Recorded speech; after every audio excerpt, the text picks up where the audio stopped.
Good evening. Like many of us, the city puts money into a savings account whenever it can. Only the city has multiple accounts and calls them reserves. Money from those accounts is supposed to go towards funding various projects when needed, like the sewage treatment plant and the Service Sports Centre. But for the last 5 years or so, the city has forgotten to move those funds. According to Director of Finance Nicole Reniger, the city had about 35 different reserve accounts. So at the end of the day, we had about $29 million worth of projects. We had funded all capital needed to happen, and we didn't do the accounting entry to move it out of a reserve account and put it back into the surplus. And so we're just doing that now and getting ourselves caught up and putting us in a good position to move forward. In all, about $21 million will be moved out of the reserve account and into the city's surplus while they decide what to do with it. Council, so council can develop some policy as to how we want to fund reserves going forward, what number is appropriate, just to set us up to be successful going forward. $18 million will be left in the reserves to fund ongoing projects like improvements to subdivisions and the eventual closure of Lloydminster's landfill. One man in Bonnyville tried to set a world record this weekend. The man who is visiting for Christmas played the cello for more than 24 hours to try and beat a Guinness record.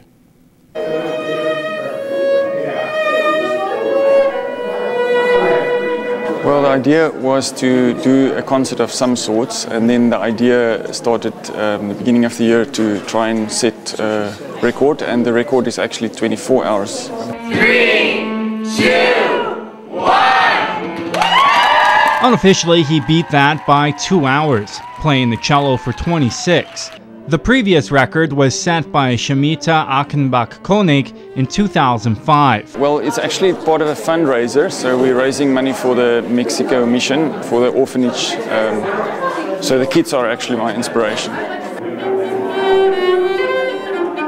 Carl, who has been playing the cello for 30 years, had more than 500 people come through to show their support. It's very much a mental battle as well as a physical one. And with a lot of prayer support, we went into this whole thing with prayer, and that plus his mental strength and psychological strength. The record attempt was taped and will have to be confirmed by Guinness officials. The event raised more than $5,000 for the cause.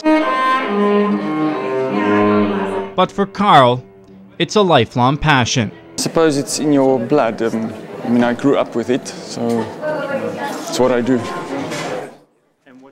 Back in Lloydminster, another unique spot to satisfy your sweet tooth here. Known for their gluten-free baking, On the Border Bake Shop has just opened its doors. Keith Gagnon says it's a dream that's been in the making close to 8 years, opening a bake shop as a husband-wife combo. April loves baking, and we wanted to work for ourselves, so we put 2 and 2 together, and so far so good. And he says it's important to have gluten-friendly baking. I say friendly because we don't have a 100% gluten-free facility. Lactose and egg friendly as well.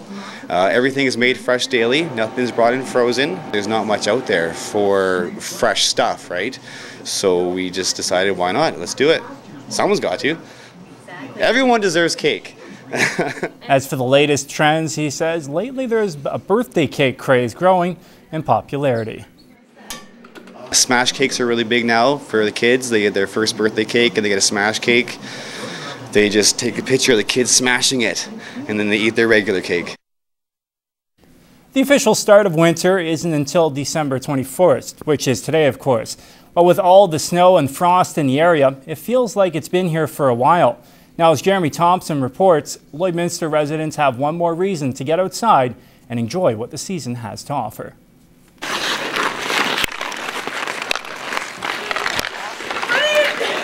Chelsea Debichere and her friends are among the first to lace up their skates and put on their toques to enjoy the outdoor ice this year. Me and my buddies wanted to come play some hockey, and they actually have a good rink out here, so we just come to enjoy the weather, I guess.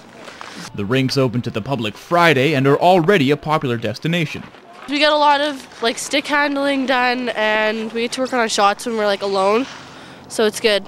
development, I guess, of our skills. We just want to encourage our citizens to be active and use the outdoors in the winter months. It's an inexpensive way for families to enjoy time outdoors. I think it's a chance for people to hang out and have a good time on the ice. We just want to encourage them to wear a helmet, wear gloves, and just be safe, be aware of the kids that are around them, and just be safe when they're using it.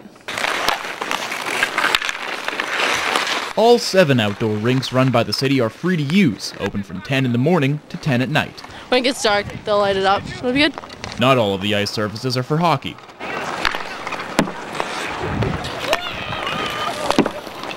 The oval at the Service Sports Centre and the pond at Bud Miller Park are great choices for those who just want to leisurely skate. For a full list of ice surfaces and when they're open, check the city's website, lloydminster.ca. Jeremy Thompson, Newcap News.